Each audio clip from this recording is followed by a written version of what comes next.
Welcome back to the FTTM podcast, your guide to getting the right product to the market at the right time. Welcome to The Debate. This week we are going to focus on FTTM planning, how to execute to achieve right time. And just to make sure we are all on the same page right out of the gate, FTTM stands for Fast Time to Market. Today we are diving deep into a tension that exists in the hallways and boardrooms of almost every development organization out there.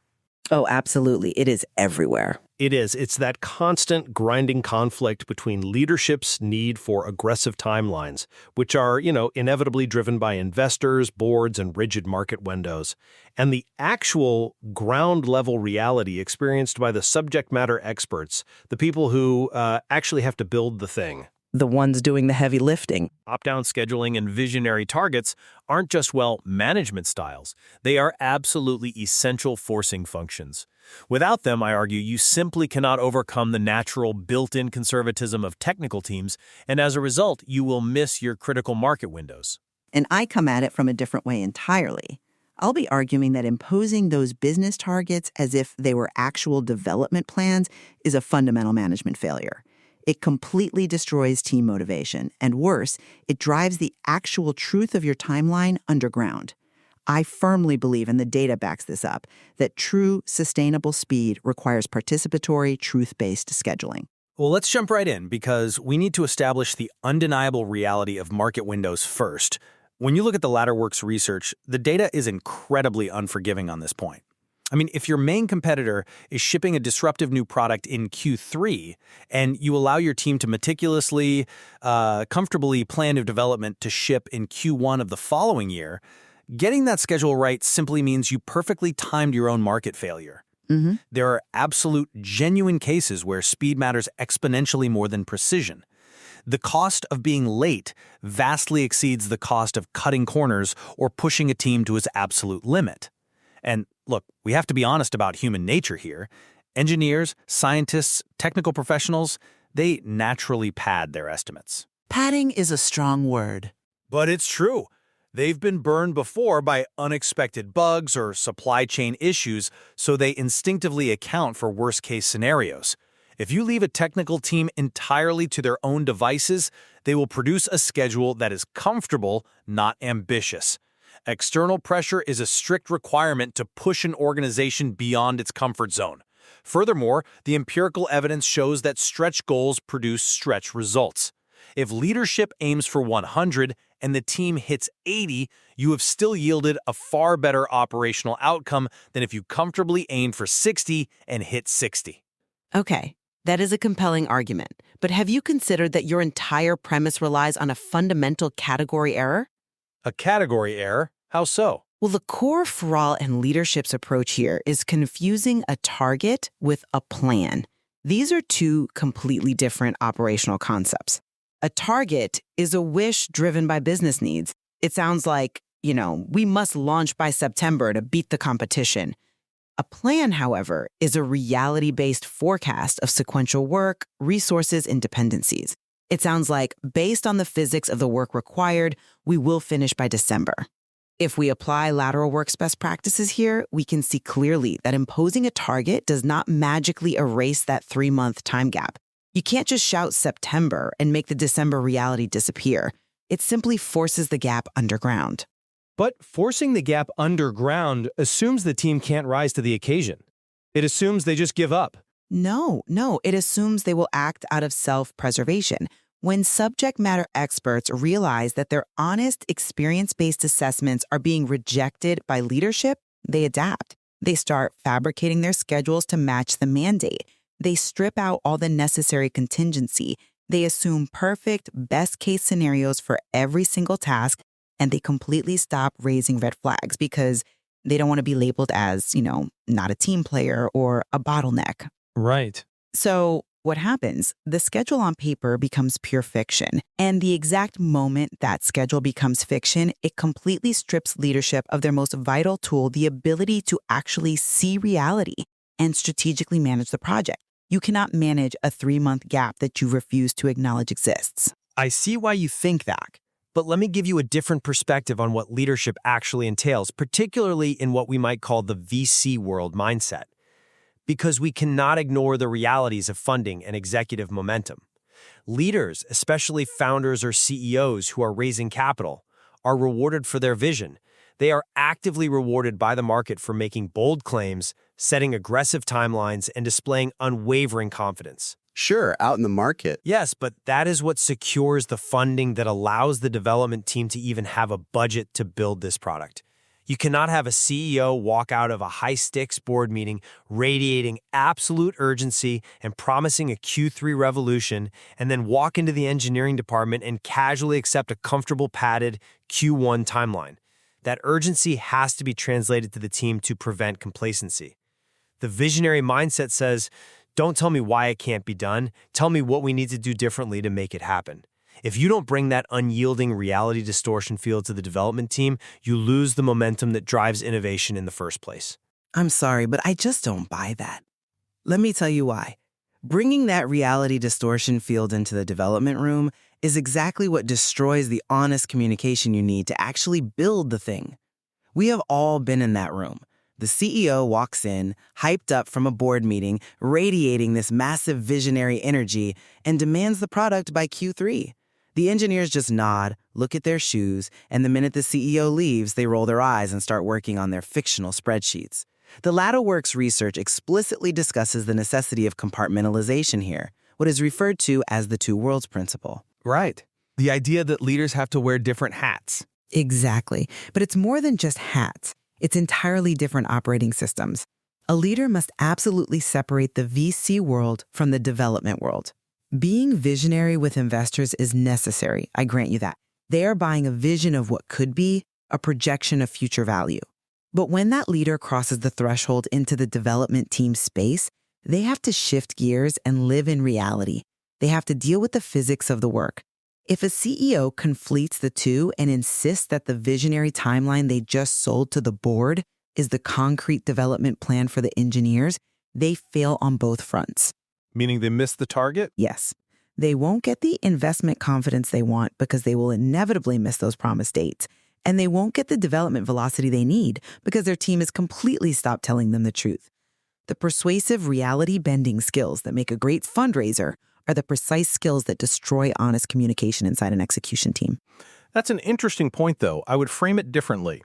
Because if you compartmentalize to the degree you're suggesting, and you walk into that engineering room and just passively accept their initial estimates without immediate forceful pushback, the project is inherently delayed from day one. Leadership's fundamental job is to challenge assumptions. If a lead engineer says a new database architecture takes 12 weeks to implement, a leader's job is to demand it in 8. But based on what? Based on the business need. If you don't push for speed immediately, you are implicitly validating their padded timelines. You are telling them that their comfortable, risk-averse pace is acceptable. By demanding the aggressive target, you force the team to throw out their conventional methodologies. They can't do 12 weeks of work in 8 weeks using the old way, so they are forced to invent new, faster ways of working. That friction is how breakthroughs happen. But challenging assumptions before you even understand the baseline yields compliance, not truth. You just get people saying yes to make you go away. There is a brilliant analogy in the Lateral Works research about a military commander that perfectly illustrates this. Imagine a commander who needs to move an army from point A to point B. They send out their scouts to survey the terrain. The scouts come back and report bad news. They say there is an impassable river or a massive enemy battalion waiting in the valley. If that commander punishes the scouts for reporting that bad news, saying, I don't want to hear about impassable rivers, I want a route. Well, those scouts aren't stupid. They will quickly learn to only bring back good news. And that commander, feeling very confident in their aggressive timeline, will walk their entire army straight into an ambush. Wait, let me stop you there. I get the scout analogy, but business isn't a 19th century battlefield. If my target is September and the scouts say December, I don't just accept the bad news and set up camp. I tell them to find a shorter route. But you can't find a shorter route if you don't know where the river actually is. It is the exact same dynamic with subject matter experts. If you challenge an engineer's estimate before they have even finished explaining the technical dependencies, the legacy code issues, and the supply chain risks, you stifle them.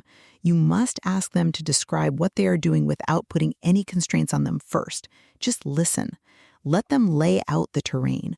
Only when you have the actual truth, only when you know exactly where the river is, can you begin to manage the reality of the situation and look for bridges. I'm not convinced by that line of reasoning because it treats the gap between the target and the reality as a passive observation rather than a crisis to be solved.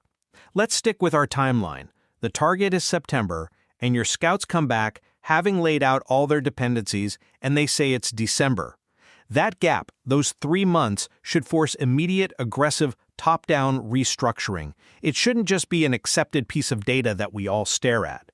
Leadership must dictate the constraints. We have 3 months to cut, find it. By dictating the timeline as an unmovable constraint, you force the team to stop tweaking their current comfortable plan and start architecting a radically different, faster approach. The gap itself is the forcing function. We actually agreed that the gap is a strategic challenge. Where we diverge completely is how to solve it. Dictating the solution from the top down is exactly why the process breaks. According to Lateral Work's best practices, that gap shouldn't be a top-down dictate. It should be put up on the wall openly as a shared organizational problem. What do you mean by put it on the wall? I mean radical transparency. When the business target is September and the ground truth plan says December, you don't hide the 3-month gap, you don't pretend it doesn't exist, and you certainly don't punish the team for it. You make it highly visible. And then, once the truth is out in the open and everyone agrees on the baseline reality, leadership and the subject matter experts can collaborate to ask genuinely productive strategic questions. To explain this simply, you start looking at the critical path. Right. For anyone unfamiliar, the critical path is just a sequence of dependent tasks that absolutely dictates your final launch date. If a task on the critical path is delayed by a day, the whole project is delayed by a day. So you look at that critical path together and ask, can we parallelize anything that is currently sequential? Can we take our best engineers off side projects and put them directly on the critical path? Can we descope a complex shiny feature for V1 and push it to a V1.1 update? Could we engage an external partner to handle a specific subsystem? Or perhaps trade a highly elegant custom technical solution for an off-the-shelf component that prioritizes speed? These strategic, needle-moving conversations can only happen when everyone is looking at the same truthful picture. I see the value in those strategic questions, absolutely.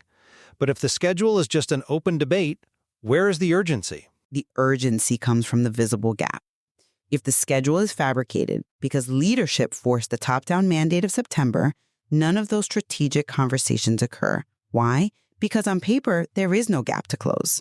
The spreadsheet says September, the engineers know it's a lie, leadership thinks it's the truth, and nobody is having the conversation about descoping or parallelizing because the fabricated plan says everything is fine.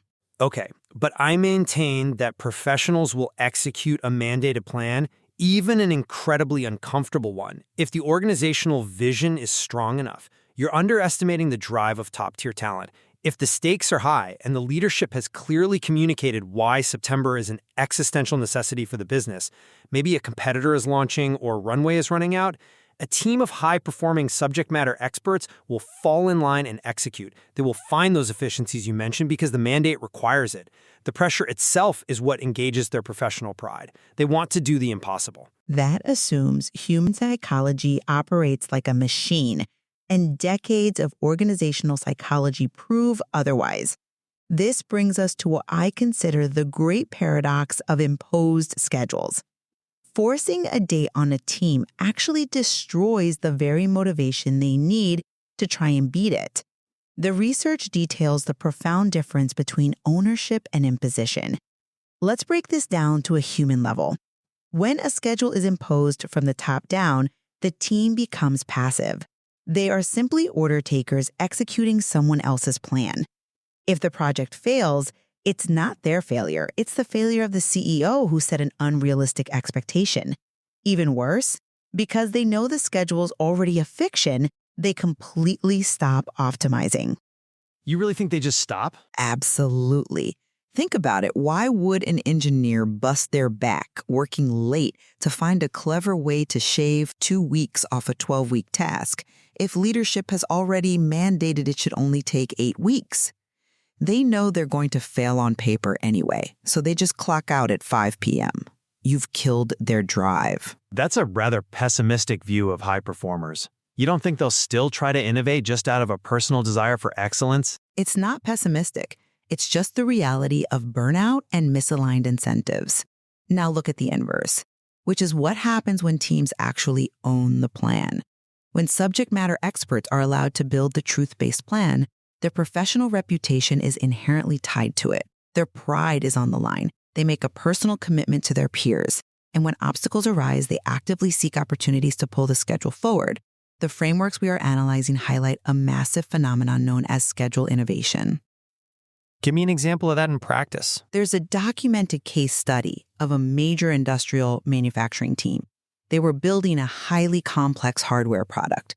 They exposed a massive gap early on between the executive target and their engineering reality. But instead of the executives shouting them down, they utilized truth-based participatory planning. They put the gap on the wall.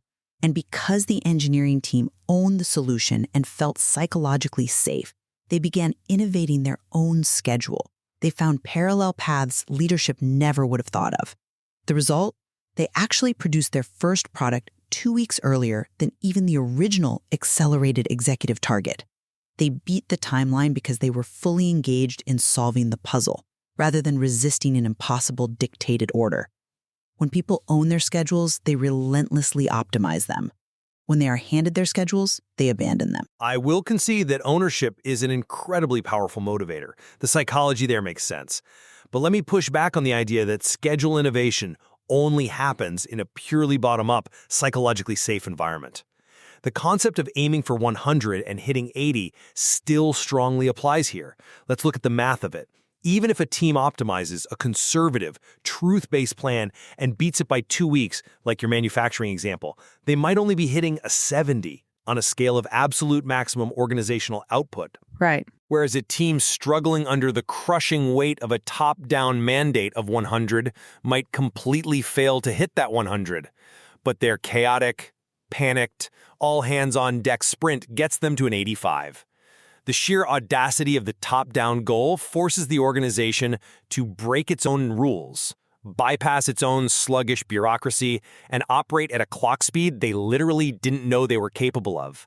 Yes, it might be messy. Yes, the schedule might be total fiction on paper, but the physical output at the end of the quarter is greater than it would have been if we had just comfortably managed a truth-based plan. I have to strongly disagree with the idea that a panicked sprint is a sustainable or even reliable method for achieving fast time to market.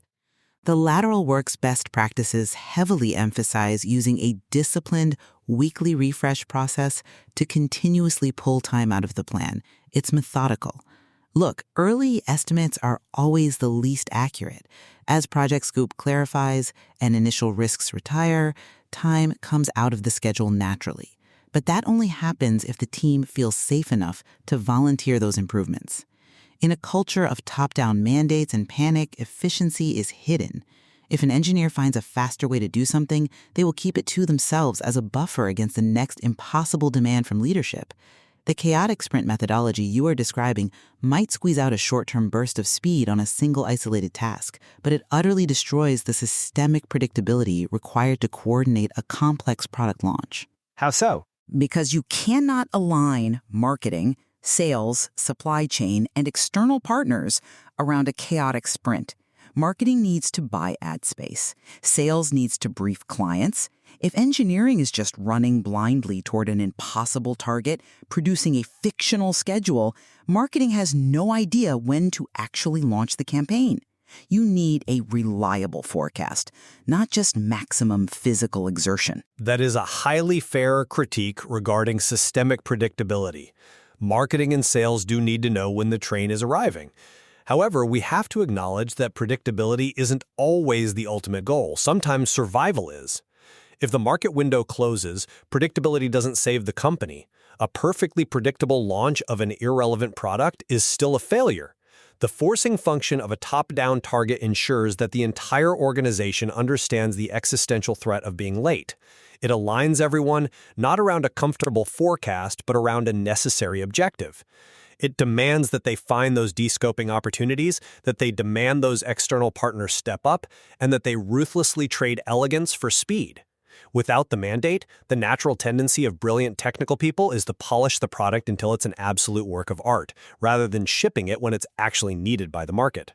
But truth-based planning doesn't mean ignoring the market window. It means addressing it rationally. Let's return to the psychology of participation. When you ask the subject matter experts, given this massive gap between our engineering reality and our business target, where do you see opportunities? The answers will consistently surprise you. They know exactly where the bloat is. They know exactly which secondary features are taking up 80% of the engineering time for only 20% of the customer value. By treating them as strategic partners rather than passive resources to be pressured, you unlock their highly localized expertise. The choice isn't between being aggressive or being realistic. Both the target and the plan are entirely valid, but they serve completely different cognitive functions within the organization. As we look to synthesize this, I'll summarize where my perspective lands after walking through these frameworks. I firmly believe that without the forcing function of ambitious top-down targets, fast time to market is practically impossible. Human nature and organizational inertia will always invariably pull toward comfort, safety, and over-engineering. To break that gravity, leadership must set the bar uncomfortably high. Yes, you absolutely have to manage the fallout, and you have to navigate the friction it causes, but true informed ambition requires making demands that seem impossible at first glance. It's the only way to stretch the organization to achieve its maximum potential output. If you let the ground truth entirely dictate your ultimate speed, you will always be outpaced by a competitor who is willing to demand more of their people. And my summary is this. Ownership produces results that imposition simply never will. Fast time to market relies fundamentally on trusting your subject matter experts to tell you the unvarnished truth, and then using a rigorous strategic process to close the gap between that truth and the business target. If you force a schedule, you destroy the very motivation required to achieve it. You are trading actual velocity for the mere illusion of control. By adopting truth-based participatory scheduling, you harness the professional pride and creativity of the people actually doing the work, which is the only reliable, sustainable engine for speed. While we clearly approach this from different angles and emphasize different levers of human behavior, I think there is a profound point of convergence here, drawing directly from the research we've discussed today. We both agree that the choice isn't really a binary between being aggressively visionary or being pragmatically realistic. The target, the ambitious goal demanded by the market realities, and the plan, the physics and reality of the work itself, are both completely valid and necessary. Exactly. They must remain distinct. You can't let one overwrite the other. The true challenge for any leadership team is practicing what we call informed ambition. That means having the courage to look at the unvarnished truth from your experts, putting that uncomfortable gap on the wall for everyone to see, and managing it collaboratively with strategic descoping and resource allocation. Right, which stands in stark contrast to blind ambition, where leadership just closes their eyes, mandates a date from the boardroom, and pretends the gap doesn't exist until the project inevitably explodes in the 11th hour. It requires a highly sophisticated balance of pressure and psychological safety, and there is clearly much more to explore in how these frameworks are practically applied on the ground by managers every day. Thanks for listening. Make sure to tune in next week where we will dive deeper into key practices of FTTM teams.